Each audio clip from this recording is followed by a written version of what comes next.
자, 이번 영상부터는 수동태에 관해서 말씀을 드릴 거예요. 자, 수동태의 정의, 수동태가 도대체 뭐냐, 그리고 이 수동태를 표현하려면 어떤 형식으로 표현을 하느냐, 그리고 우리가 수동태로 표현된 문장을 읽을 때 어떻게 해석을 할 거냐, 이것만 분명히 해두면 되겠죠. 수동태가 뭐냐, 어떻게 표현하냐, 그 다음에 어떻게 해석할 거냐, 이 이상 할 게 있을까요? 없지. 이거면 다 된 거지. 그죠? 자, 그래서 첫 번째로 수동태의 정의에 대해서 말씀을 드릴 거예요. 수동태가 뭐예요? 이렇게 물어보면 대부분들 BPP요 내지는 뭐 당하다요 이렇게 말씀들을 하시는데 이건 수동태의 정의가 아니에요. 여러분들 수동태의 정의 정확하게 말씀드리겠습니다. 수동태라는 건요, 목적어가 주어 자리로 간 문장, 요거를 수동태라 그러는 거예요. 다시 한번요. 수동태가 뭐라고요? 목적어가 주어 자리로 간 문장, 요걸 수동태라 그래요. 자, 근데 여기에 지금 목적어란 말이 나왔잖아요. 그러면 목적어가 뭔지 우리가 정확히 알아야지. 필수 영문법 6강에서 목적어가 뭐냐, 요걸 정확하게 제가 설명드린 적이 있어요. 목적어가 뭐예요? 이렇게 물어보면 대부분 을, 에게 이렇게 대답을 하는데, 이거는 목적어를 우리말로 해석했을 때 이런 형태로 표현이 됩니다 라는 거지, 목적어의 정의가 아니죠. 그죠? 그래서 필수 영문법 6강에서 제가 자세히 설명을 드렸지만 이번에 한 번 더 간단하게 정리를 해볼게요. 목적어가 뭐냐? 영어의 문장은 동사를 중심으로 전개가 된다 그랬죠. 동사를 중심으로 앞에는 주어, 주어는 뭐예요? 행위 주체, 이 동작의 행위 주체예요. 주어는 문장의 주체가 아니에요. 동작의 행위 주체를 우리가 주어라 그러는 거예요. 그 다음에 이 동사를 기준으로 뒤에 목적어가 오게 돼 있죠. 목적어는 그럼 뭐냐? 행위의 대상이다 라는 얘기예요. 즉 그 행위를 당하는 놈, 요거를 목적어라 그래요. 목적어, 그 행위, 그 동작, 그 동사를 당하는 거, 요게 목적어예요. 예를 들어서 한번 보겠습니다. He cut the tree. 그가 나무를 잘랐어요. 이런 문장이 있네요. 동사는 cut, 잘랐다, 요놈이죠. 그럼 앞에 있는 he, 동사를 기준으로 앞에 있는 he, 얘는 주어예요. 즉 자르는 동작을 한 놈, 자르는 동작의 주체, 이렇게 되는 거예요. 행위 주체, 동작의 주체. 그래서 누가 잘랐냐? he, 걔가 잘랐다, 이렇게 되는 거죠. 뭘 잘랐냐? 나무를 잘랐다. 그럼 나무라는 저 단어는 자르는 동작을 한 거예요? 자르는 동작을 당한 거예요? 그쵸, 자르는 동작을 당한 거지. 그죠? 그래서 목적어는 동작을 당하는 대상, 동작의 대상, 동사의 대상, 우리가 이렇게 표현을 하는 거예요. 이게 목적어의 정의였어요. 목적어, 동작을 당하는 대상. 그래서 이거를 우리말로 해석하면 99%는 을, 에게 이렇게 해석이 되는 거죠. 목적어는 이렇게 해석이 된다라는 거지, 이게 목적어의 정의가 아니에요. 목적어의 정의 다시 뭐라고요? 동작을 당하는 대상이다, 이렇게 제가 말씀을 드렸습니다. 이 내용이 필수 영문법 6강에 아주 자세하게 설명이 되어 있어요. 자, 이렇게 목적어에 대한 개념이 정확히 잡혀 있어야 수동태를 이해할 수 있는 거예요. 왜냐? 수동태의 정의가 뭐였어요? 목적어가 주어 자리로 이동한 그 문장을 우리는 수동태라 그랬거든. 즉 목적어를 주어로 사용했다. 목적어를 주어 자리로 이동시켜서 목적어가 주어가 된 또 다른 문장, 새로운 문장을 만들어냈기 때문에 목적어가 뭔지 정확한 개념이 잡혀 있어야 된다는 얘기예요. 아직까지 약간 알쏭달쏭하지요? 그러면 제가 구체적인 문장으로 한번 쉽게 설명을 드려볼게요. 아까 그 문장 한국어입니다. 내가 베었다, 그 나무를. 한국어죠? 단 영어 어순으로 정리했을 뿐이고 여러분들 이 문장 알아듣는데 전혀 지장 없으실 거예요. 내가 베었다, 그 나무를. 아무튼 저 문장에서 그 나무를, 얘가 목적어예요. 그죠? 근데 이 목적어를 주어 자리에 갖다 놓은, 즉 저 목적어를 주어로 사용한 새로운 문장을 한번 만들어 볼 거예요. 어떻게 될까? 그 나무가 주어 자리로 온 거니까 그 나무는 이렇게 표현하면 되겠죠. 주어 자리니까. 그러면 그 뒤에 올 동사는 베었다가 맞을까요? 베어졌다가 맞을까요? 그 나무는 베었다, 베어졌다. 어느 게 맞을까요? 그쵸, 정답은 베어졌다. 즉 베는 행위를 당했다. 요게 맞겠지. 나무가 베었다 그러면 무섭지. 나무가 막 살아 움직이면서 나무가 손에 도끼 들고 막 휘두르면 무섭잖아요. 그죠? 그러면 등산을 다닐 수 있겠어요? 무서워서 못 다니는 거지. 목숨 걸고 등산해야 되니까 안 되는 거예요. 나무는 벤다, 베어진다. 베어진다. 이걸 누가 몰라. 너무나 당연한 얘기잖아요. 요게 수동태예요. 원래 여기서 나무는 원문장의 능동태 문장의 목적어였죠. 그가 베었다. 나무를. 근데 이 목적어를 주어 자리로 뽑아오니까 문장이 살짝 바뀌어요. 그 나무는 베어졌다. 즉 베는 행위를 당했다. 이렇게 살짝 문장이 바뀌어요. 이게 수동태다. 즉 목적어를 주어 자리로 보내서 만들어진 문장, 이게 수동태라고. 근데 목적어는 원래 어떤 동작을 당하는 애였잖아. 그죠? 그러니까 이 목적어가 주어 자리로 오면 이 목적어가 그 행위를 한다, 당한다. 어느 게 맞아요? 당한다. 당연히 이런 구조의 문장이 탄생할 수밖에 없는 거예요. 왜? 다시 한번 말씀드리지만 목적어라는 건 원래 어떤 행위를 당하는 그 동작의 대상이니까 그래요.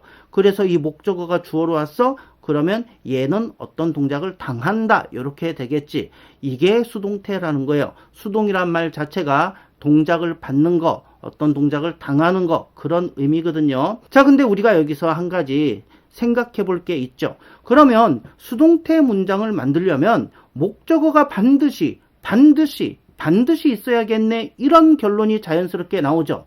그죠? 왜?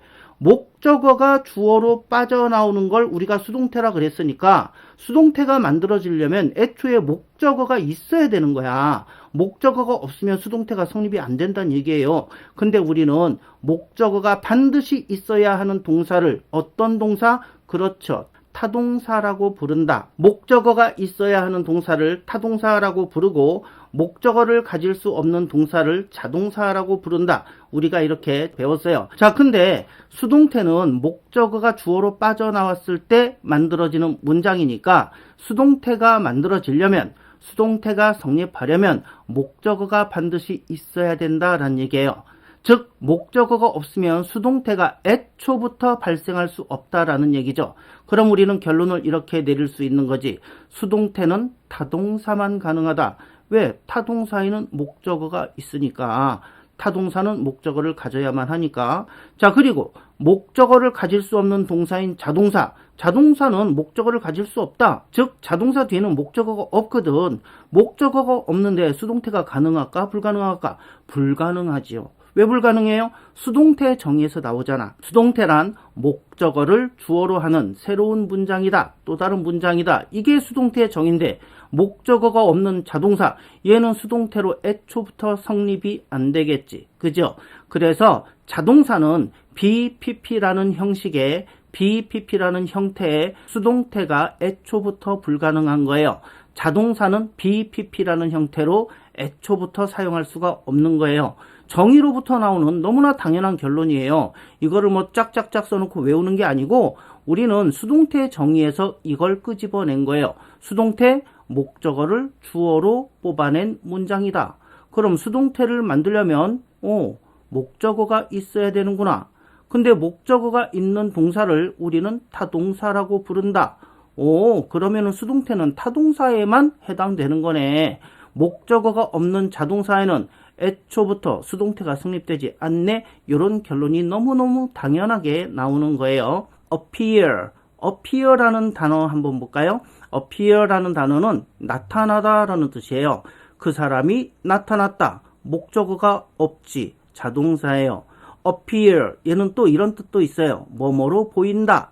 그 사람은 아파 보인다. 이런 뜻도 있어요. 그러니까 목적어가 또 없지. 이 문장에는 을, 에게 이런 게 없잖아요. 그래서 여러분들 appear, 나타나다, 보인다. 이 동사는 자동사라는 걸 알 수가 있어요.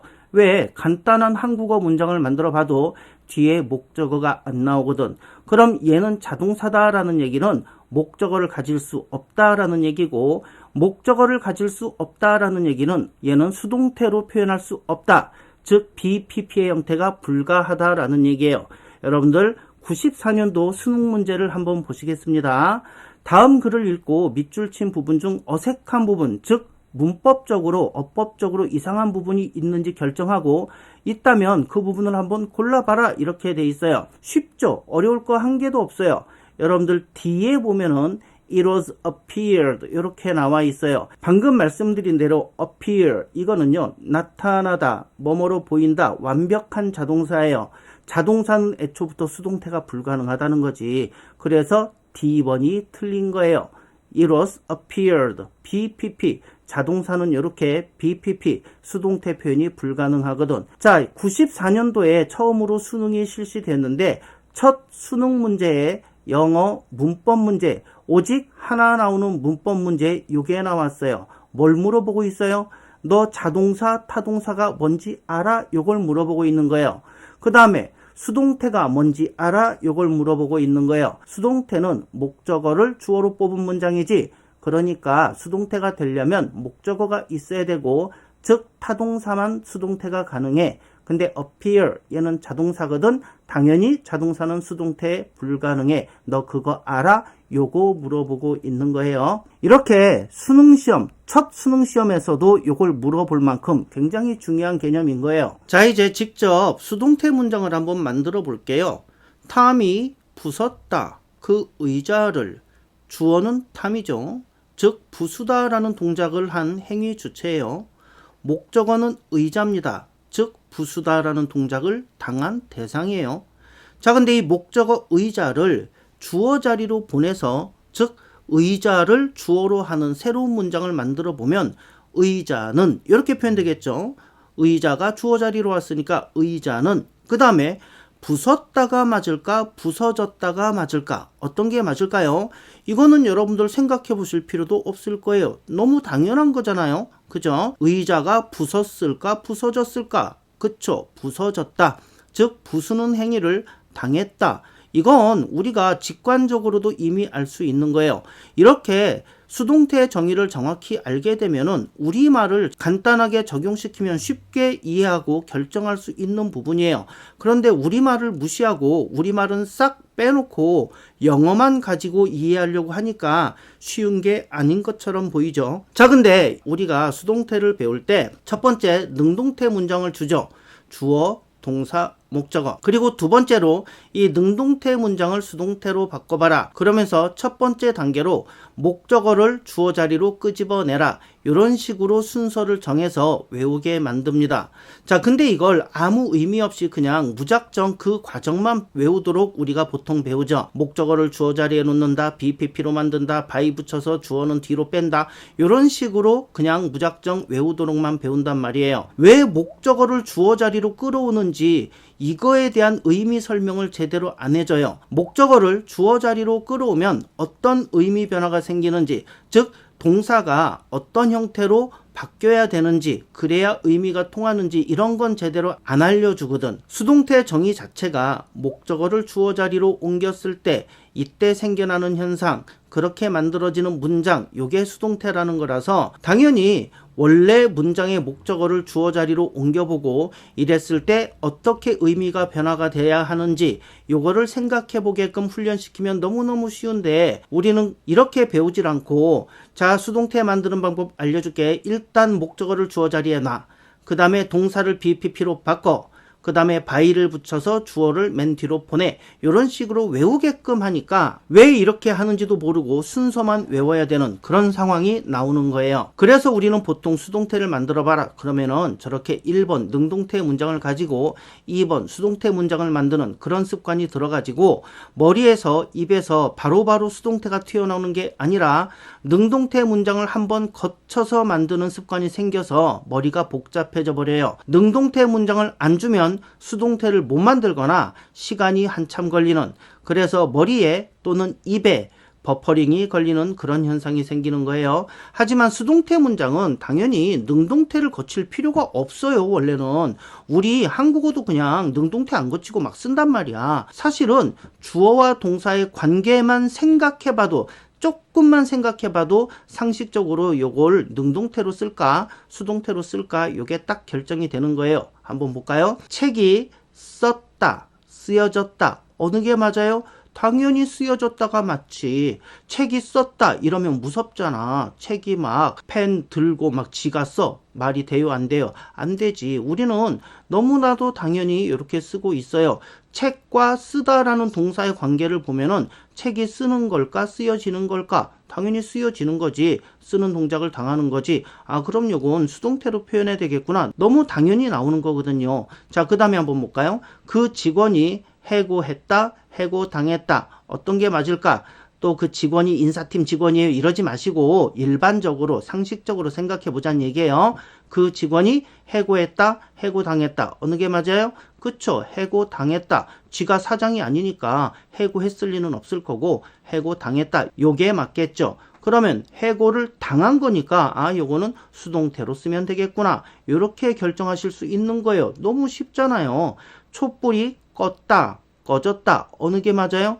그쵸. 촛불이 꺼졌다. 이게 맞는 거지. 이게 헷갈리시는 분들은 영어의 문제가 아니에요. 한국어가 안 되는 겁니다. 한국어가 안 되는데 영어를 공부하겠다? 이거 힘들겠죠. 일단 모국어가 안 되는데 뭔 외국어요. 그죠? 그래서 촛불이 꺼졌다. 즉 끄는 걸 당했다. 아, 요것도 수동태로 쓰면 되겠구나. 이 판단이 어렵냐고. 그 다음에 하나 더 볼까요? 자동차가 고쳤다가 맞을까? 자동차가 고쳐졌다가 맞을까? 그쵸. 자동차가 고쳐졌다. 요게 맞는 거지. 자동차가 지가 막, 아, 나 요즘 바퀴가 마음에 안 들어. 바퀴 좀 고쳐야지. 공기압 좀 고쳐야지. 브레이크가 좀 이상한데 브레이크를 좀 갈아볼까? 이러고 밤새 자고 있었더니 자동차가 막 혼자 뚝딱뚝딱 지를 고쳐. 좋지. 그러면 좋지. 당연히 좋지. 좋은데 아, 이건 현실성이 없잖아요. 자동차는 고친다, 고쳐진다. 고쳐진다. 즉 고치는 행위를 당하는 거지. 지가 고치는 게 아니고 고치는 행위를 당하는 거예요. 아, 그럼 이 문장도 수동태구나. 이렇게 생각을 하시면 되는 거예요. 수동이라는 건 어떤 동작을 당한다. 이 개념이니까. 이렇게 주어와 동사 관계만 생각해 봐도 주어가 그 동작을 하는 건지, 즉 능동인지, 주어가 그 동작을 당하는 건지, 즉 수동인지 요게 아주 쉽게 구분이 가능하거든요. 능동이면 그냥 동사 갖다 쓰면 되고 수동이면 수동태를 나타내는 형태, 즉 BPP 형태로 쓰면 되는 거지. 아주 간단하고 단순하고 상식적이고 한국어만으로도 쉽게 판별할 수 있는 거예요. 자, 그럼 수동이라는 게 판정됐어? 그럼 이제 수동태 문장으로 만들면 되는 거지. 어떻게 만들어요? 수동태 문장을 만들어야 되니까 문장이니까 수동태 문장을 만들 거니까 당연히 주어와 동사가 필수적이겠죠. 문장에는 주어와 동사가 필수다. 우리 필수형 문법 2강에서 배웠어요. 자, 수동태 문장 만드는 법 아주 간단합니다. 두 가지 지식만 있으면 돼요. 첫째, 영어에서 수동을 표현할 수 있는 방법은 오직 하나뿐이다 그랬어요. 과거분사 요거밖에 없다 그랬어요. 근데 과거분사는 동사라 그랬어요? 형용사라 그랬어요? 그쵸, 내가 그랬잖아. 과거분사는 동사 아니고 형용사라고. 요거 필수 영문법 16강에 자세히 나옵니다. 자, 영어에서 수동 표현할 수 있는 방법 하나밖에 없다. 과거분사. 근데 얘는 형용사다. 잊지 마시고요. 우리 이미 알고 있는 거 배운 거예요. 둘째, 문장에는 반드시 주어 동사가 있어야 한다. 요거는 2강에서 배웠죠. 요 두 가지 사실만 아시면은 수동태 문장 만드는 거 아무것도 아닙니다. 이미 우리가 알고 있는 내용이죠. 자, 우리는 능동태 문장 거치지 않고 바로 수동태 문장을 만드는 연습을 할 거예요. 왜냐? 대화할 때 수동태 문장을 써야 되는데 머릿속에서 가만히 있어봐. 일단 능동태 문장을 하나 이렇게 머릿속에다 딱 만들어 놓고 아, 요 놈이 목적어네. 요 놈을 주어로 뽑아내고 그 다음에 BPP 하고 바이 붙여서 뒤로 보내고 요걸 언제 하고 있어? 지금 앞에 사람하고 대화하고 있는데. 그지요? 자, 그래서 능동태 문장을 먼저 만들고 수동태로 고치는 그게 아니고 바로 내가 하고 싶은 말을 수동태로 표현하는 그 연습을 한번 해볼 거예요. 그 책이 썼다가 맞아요? 쓰여졌다가 맞아요? 그쵸? 쓰여졌다가 맞죠? 수동이죠? 그러면 그 책, the book. 썼다 그러면 wrote. 쓰여졌다. 수동이네? written. 이렇게. 근데 문제는 수동이니까 written 요거를 선택을 해야 되죠. 영어에서 수동을 나타내는 방법 딱 하나밖에 없다 그랬어요. 과거분사. 그래서 written 요거를 선택해야 되는데 문제가 하나 발생하지. 과거분사는 동사가 아니라는 거야. 과거분사는 형용사라는 거지. 그럼 the book written 이게 문장으로 성립이 안 되죠. 왜? 주어는 있는데 동사가 없잖아. 그죠? 자, 필요한 말은 다 남았어. 책, the book, 쓰여짐, written, 수동의 표현 다 나왔어. 근데 동사가 없어. 이렇게 동사 자리가 비어 있을 때, 그래서 문장이 성립하지 않을 때, 이럴 때 짠 하고 나타나서 동사의 빈자리를 채워주는 동사. 어떤 동사? 그렇지요. 땜빵 동사 비동사지. 그래서 수동태 문장에는 비동사가 들어가는 거예요. 왜? 과거 분사는 동사가 아니니까 얘만 가지고는 문장을 성립시킬 수가 없거든. 그래서 비동사가 들어가는 거예요. 그러니까 the book written 주어 형용사 이거하고 she pretty 주어 형용사 요거하고 똑같은 형태라는 거예요. 근데 she pretty 요거 말이 안 되지요. 왜? 동사가 없으니까 문장이 안 되잖아. 그래서 요럴 때 싹 동사 자리를 메꿔줘서 문장을 성립시켜주는 애가 비동사. 그래서 우리는 그녀는 예뻐요 이럴 때 she pretty 이러지 않고 she is pretty 이렇게 말하거든. 수동태도 똑같아요. 자, the book written, the book 주어, written 과거분사 형용사. 아, 주어 플러스 형용사의 형태네. she pretty의 형태네. 똑같은 형태잖아. 이게 문장으로 성립되려면 동사가 있어야 되고 이렇게 빈 동사 자리를 메꿔주는 게 비동사라니까. 그래서 그 책이 쓰여졌어요. The book was written. 자, 이해되시죠? 그러니까 여러분들이 이미 알고 계신 너무나 당연하게 쓰고 계신 she is pretty하고 the book was written하고 똑같은 형태의 문장이라는 거예요. 주어 플러스 형용사의 형태다. 오메 동사가 없네. 동사가 없으면 문장이 성립 안 되는데 그럼 어떡하지? 요럴 때 나타나는 동사가 비동사라 그랬지. 아, 그래서 비동사가 개입이 되는구나. 그래서 여러분들이 알고 계신 수동태 문장의 표현 형식 be, pp, 요게 그래서 만들어지는 거예요. 그래서 비동사가 들어가는 거예요. 자, 그래서 be, pp 요게 하나의 의미 단위, 수동을 나타내는 하나의 의미 단위가 되어서 여러분들 be, pp를 통째로 하나의 동사로 취급해 주시면 됩니다. 요건 나중에 여러분들이 문장의 형식을 따질 때 이렇게 판정을 하시는 거예요. 이번에는 그 책이 쓰여졌는데 빌에 의해서 쓰여졌대. 빌에 의해서 쓰여졌대. 즉 행위자를 표현하려 그래요. 누구에 의해서 쓰여졌는가? 행위자를 나타내는 전치사는 by입니다.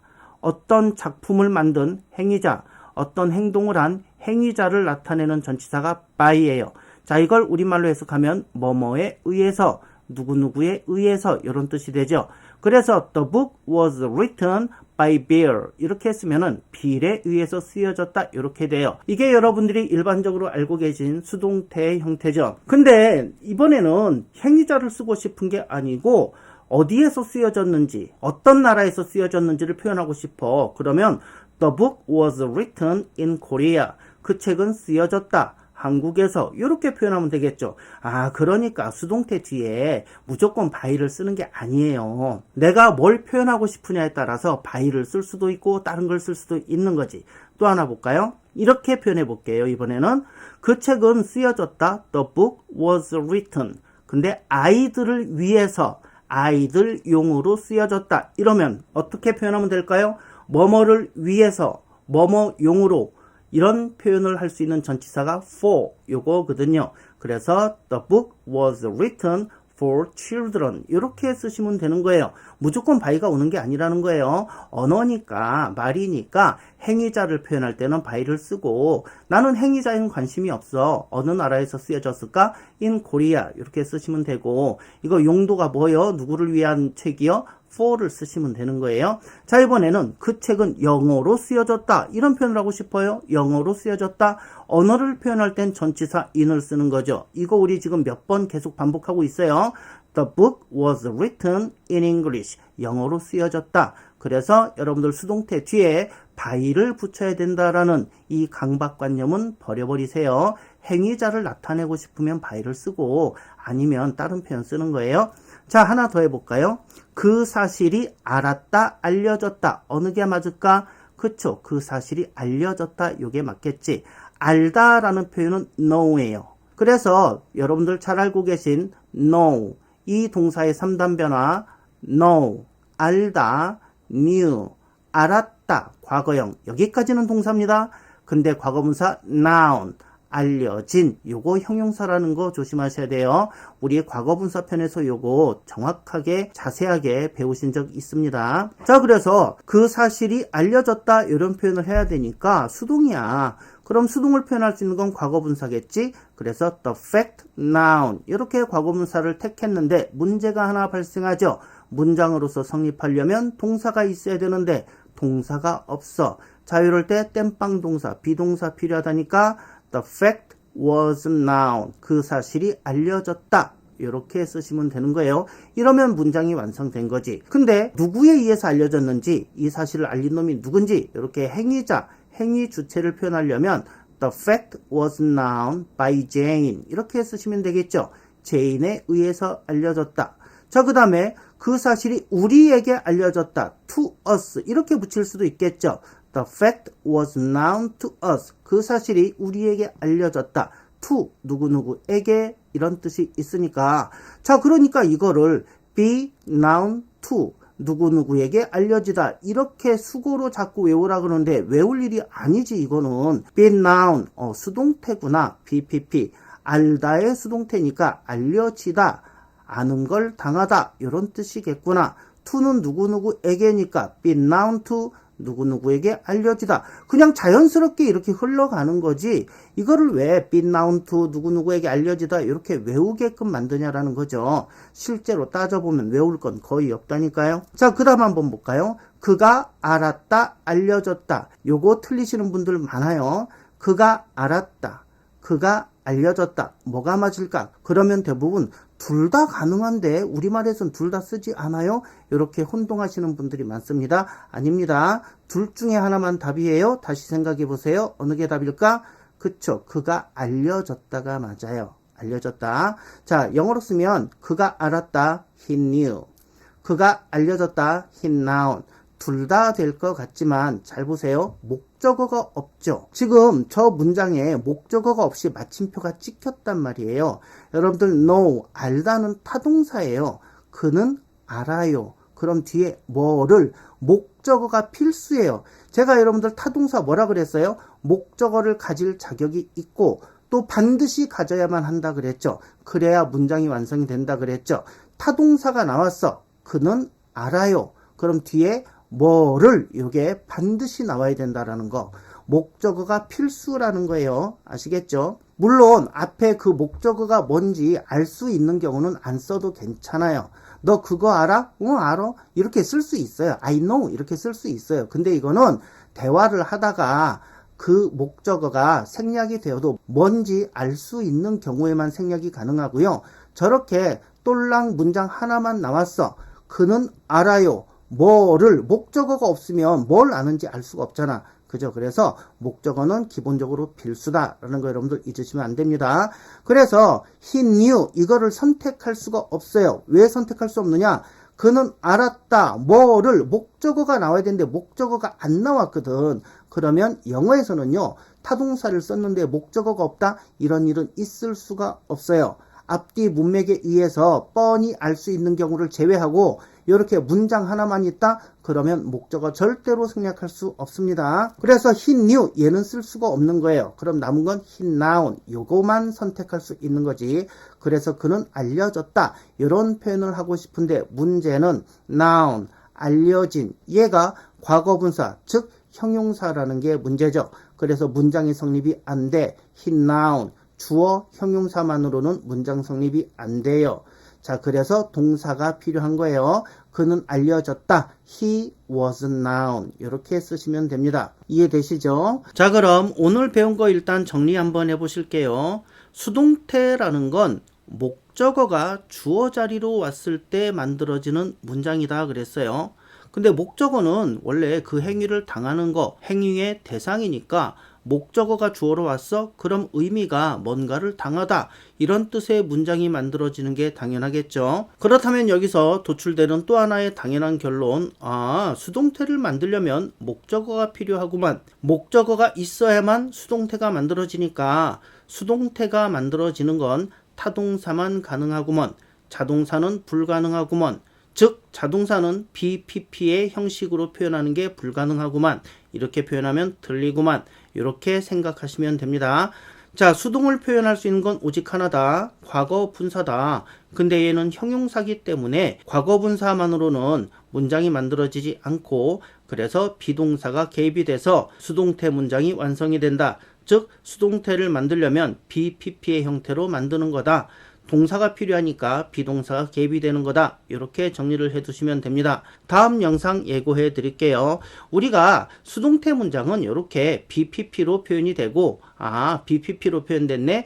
그럼 당하다라는 뜻이네? 라고 해석을 하시면 되는데, 우리말로 해석을 하면 약간 어색하거나 부자연스러워서 이걸 도대체 어떻게 해석해야 되지 하고 헤매시는 경우가 있어요. 그리고 이런 것들이 또 회화나 독해에서 자주 나오기 때문에 우리한테 굉장히 중요한 표현이거든요. 어려워서가 아니라 요거를 모르면 당하는 수동태들, 요거 해석하는 법을 모르면 당하는 그런 수동태들, 그래서 여러분들을 고생시키는 그런 수동태 표현 형식에 대해서 알아볼 거예요. 어렵지 않습니다. 우리말로 해석했을 때 좀 어색하다 뿐이지 요 어색한 걸 그대로 직독직해로 받아들이시면 되는 거예요. 자, 근데 그 훈련이 안 돼 있어서 도대체 이걸 어떻게 해석해야 되지 하고 헤매시는 경우가 대부분이기 때문에 다음 영상에서는 그런 것들을 몇 개 정리해서 알려드릴 거예요. 이런 것들이 정리가 되고 나면은 또 여러분들의 독해 실력이나 회화 실력이 많이 또 향상이 되실 겁니다. 저는 다음 영상에서 뵙도록 하겠습니다. 끝이에요.